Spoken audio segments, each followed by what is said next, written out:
Hello everyone, मैं doctor Pramod आप सभी का स्वागत करता हूँ लेटेक्स कोर्स के इस वीडियो में। फ्रेंड्स, इसके प्रीवियस वीडियो में हमने देखा हुआ है कि बुक डॉक्यूमेंट स्टाइल है या कोई रिपोर्ट डॉक्यूमेंट स्टाइल है, तो उस केस में हमको table of contents, list of figure या लिस्ट ऑफ टेबल्स किस तरह से क्रिएट करना है। और अकॉर्डिंगली हमने ये 3 कमांड्स दे चुके थे। देखिए, मैं लास्ट फाइल ही रेफर करता हूँ, लास्ट वीडियो में जो मैंने फाइल बनाया था, ठीक है, जिसमें मैंने कुछ बुक डॉक्यूमेंट क्लास लिया था और उसमें कुछ कंटेंट्स हमने लिए थे, जहाँ पे मैंने कुछ टेक्स्ट, फिगर्स, टेबल्स मैंने इंसर्ट किया था। और ये करने के बाद मैंने table of contents, list of figures और लिस्ट ऑफ टेबल्स मैंने इंसर्ट करके आप लोगों को बताया था। इसको क्रिएट करने के बाद अगर आप इसका पीडीएफ अगर देखते हो, ठीक है, या इसका एक्सपांडेड व्यू अगर आप देखते हो पीडीएफ व्यू में, तो आप देखेंगे कि टेबल ऑफ कंटेंट्स हमारे पास तैयार हो चुका है, लिस्ट ऑफ फिगर्स तैयार हो चुका है और लिस्ट ऑफ टेबल्स हमारे पास तैयार हो चुका है। और उसके अकॉर्डिंगली हमारे पास नीचे टेक्स्ट है। लेकिन इन केस कुछ डॉक्यूमेंट में चैप्टर शुरुआत होने से पहले हमको एक एब्स्ट्रैक्ट भी दिखता है, या अगर आपको एब्स्ट्रैक्ट लिखना है तो मैं उसको एक अलग चैप्टर में मैं क्रिएट कर सकता हूँ, लेकिन एब्स्ट्रैक्ट को कभी भी चैप्टर नंबर नहीं रहता है। तो इसके लिए क्या कर लेता हूँ, मैं एक अननंबर्ड चैप्टर अगर मैं क्रिएट कर लेता हूँ। देखिए, अननंबर्ड चैप्टर के लिए चैप्टर के ऊपर एस्ट्रिक चाहिए और टाइटल। इस तरह से अगर मैं देता हूँ, इसको नाम देता हूँ सपोज एब्स्ट्रैक्ट, ठीक है। और इस एब्स्ट्रैक्ट के अंदर में मैं कुछ टेक्स्ट, रैंडम टेक्स्ट ले लेता हूँ। रैंडम टेक्स्ट में यहाँ से कॉपी कर लेता हूँ और यहाँ पे मैं पेस्ट कर देता हूँ, ठीक है। तो ये एब्स्ट्रैक्ट का एक नया चैप्टर क्रिएट हो जाएगा, लेकिन उस चैप्टर के ऊपर नंबर नहीं आएगा।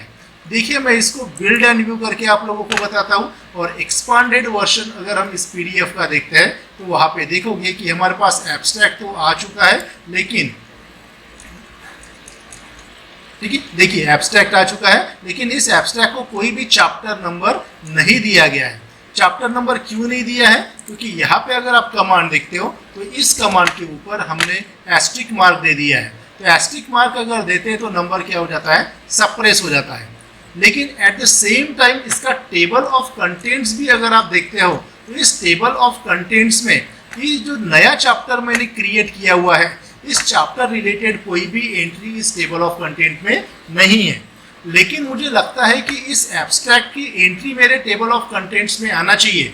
ये एब्स्ट्रैक्ट मेरे कौन से पेज के ऊपर अवेलेबल है, ये अगर मुझे टेबल ऑफ कंटेंट्स में आना चाहिए, ऐसे अगर मेरे पास रिक्वायरमेंट है, तो हमको क्या करना है, इस जहाँ पे भी हमने ये चैप्टर क्रिएट किया हुआ है एब्स्ट्रैक्ट वाला, उसके नीचे एक कमांड आपको लिखना है।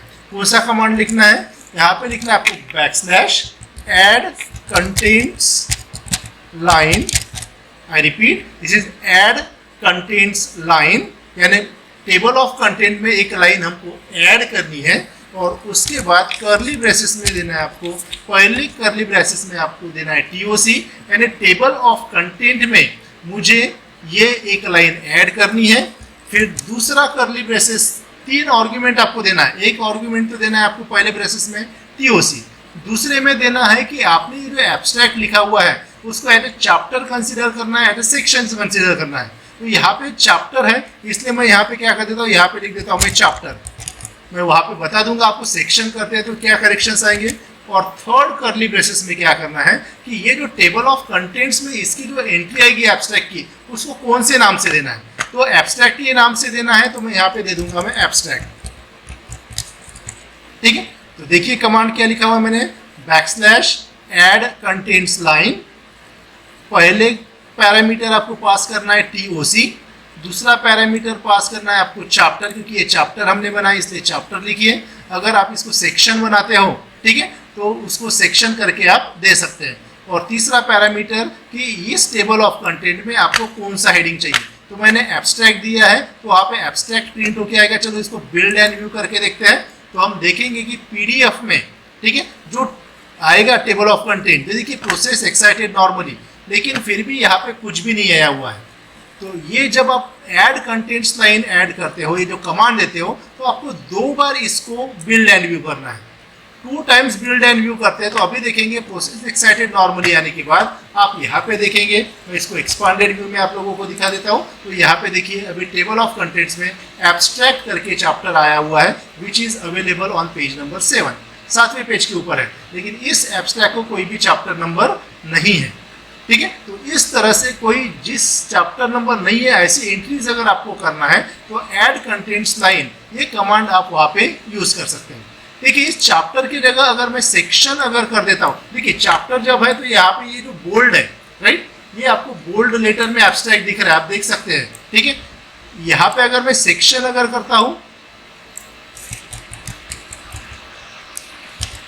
सेक्शन अगर कर देता हूँ और इसको बिल्ड एंड व्यू करके दिखा देता हूँ, आपको 2 बार इसको बिल्ड एंड व्यू करना पड़ेगा तभी आपको चेंजेस दिखाई देंगे। ठीक है, फिर से एक बार बिल्ड एंड व्यू करता हूँ तो आप देखेंगे कि जो पीडीएफ जो जनरेट हुआ है यहाँ पे जो एब्स्ट्रैक्ट आया हुआ है अभी उस एब्स्ट्रैक्ट को एज ए सेक्शन कंसिडर किया गया है और सेक्शन का फॉन्ट जिस तरह से है, ठीक है, मैं इसको एक्सपांड करके दिखाता हूँ। देखिए सेक्शन का फॉन्ट जिस तरह से है उसी तरह से इस एब्स्ट्रैक्ट का भी फॉन्ट आ चुका है। उसका थिकनेस ये बोल्ड नहीं है। चैप्टर अगर करते थे तो यहाँ पे बोल्ड आता था, लेकिन सेक्शन अगर करते हैं तो देखिए चैप्टर का हेडिंग बोल्ड में और सेक्शन का नॉर्मल है, तो हमने सेक्शन लिया था इसलिए अभी नॉर्मल इसमें आया हुआ है। इसको फिर से क्या कर लेता हूँ मैं, इसको चैप्टर कर देता हूँ तो आप देखेंगे कि वो बोल्ड में आ जाएगा।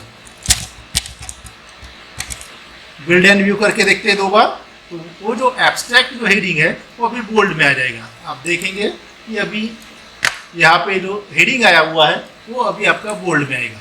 अभी इस एब्स्ट्रैक्ट की जगह एब्स्ट्रैक्ट तो है, लेकिन मुझे यहाँ पे कोई अलग टाइटल देना है। मुझे लगता है कि जब टेबल ऑफ कंटेंट्स में कुछ लिख के आएगा तो एब्स्ट्रैक्ट की जगह अगर मुझे एब्स्ट्रैक्ट नहीं चाहिए, फॉर एग्जांपल मुझे इंट्रोडक्शन अगर चाहिए, ठीक है, तो मैं यहाँ पे इंट्रोडक्शन कर देता हूँ और यहाँ पे बिल्ड एंड व्यू करके अगर हम देखते हैं 2 बार तो वहाँ पे आप देखेंगे कि टेबल ऑफ कंटेंट्स में जो हेडिंग आएगा आपका, ठीक है, वो आपका इंट्रोडक्शन करके आ जाएगा। आप देख सकते हैं यहाँ पे इंट्रोडक्शन करके आ चुका है। तो इस तरह से आप इसको क्या कर सकते हैं, कस्टमाइज कर सकते हैं। उसी तरह से अगर मैं एक बार फिर से बता देता हूँ, एट द एंड अगर मैं कोई सपोज एक लिस्ट बना के डाल देता हूँ, फॉर एग्जांपल यहाँ पे एक सेक्शन ले लेता हूँ, अननंबर्ड सेक्शन यहाँ पे ले लेते हैं, ठीक है, और इस अननंबर्ड सेक्शन को, ठीक है, मैं यहाँ पे कुछ एक नाम देता हूँ, सपोज माय फर्स्ट डॉक्यूमेंट, इस तरह से अगर मैं नाम दे देता हूँ और इसके अंदर ऐड कंटेंट्स लाइन, ये कमांड अगर मैं ऐड कर देता हूँ, ऐड कंटेंट्स लाइन, और 3 पैरामीटर आपको पास करना है। पहले क्या करना है आपको, टीओसी करना है, दूसरे इसमें क्या कर देना है आपको, वो सेक्शन है या चैप्टर है, ये तो हमारे पास सेक्शन है इसलिए इसको हम सेक्शन देंगे, और इस टेबल ऑफ कंटेंट्स में आपको क्या लिख के आना चाहिए ये अगर आपको चाहिए तो मैं यहाँ पे माय फर्स्ट डॉक्यूमेंट ही लिख देता हूँ। ठीक है, ये अगर हम करते हैं और इसको अभी मैं बिल्ड एंड व्यू करके दिखाता हूँ तो आप देखेंगे कि ये जो कंटेंट्स, जो टेबल ऑफ कंटेंट्स है इसमें ये लिख के आ जाएगा। देख सकते हैं आप यहाँ पे माय फर्स्ट डॉक्यूमेंट, इसमें कोई भी नंबरिंग नहीं आई हुई है और वो at the end page number 18 पे आ चुका है। मैं इसको एक्सपांडेड व्यू में आप लोगों को दिखा देता हूँ। आप देख सकते हैं माय फर्स्ट डॉक्यूमेंट, इसको कोई भी नंबरिंग नहीं है और ये पेज नंबर 18 पे आ चुका है। तो इस तरह से कोई चैप्टर की हेडिंग, राइट, या कोई सेक्शन की हेडिंग अगर आपको टेबल ऑफ कंटेंट्स में एक्स्ट्रा ऐड करनी है, ठीक है, तो वो आप इस ऐड कंटेंट्स लाइन का कमांड यूज करके, ठीक है, मैं यहाँ पे आपको जूम करके दिखा देता हूँ फिर से एक बार, /ऐड कंटेंट्स लाइन TOC, फिर सेक्शन है या चैप्टर, और आपको टेबल ऑफ कंटेंट्स में क्या हेडिंग दिखना चाहिए ये आप यहाँ पे लिख सकते हो।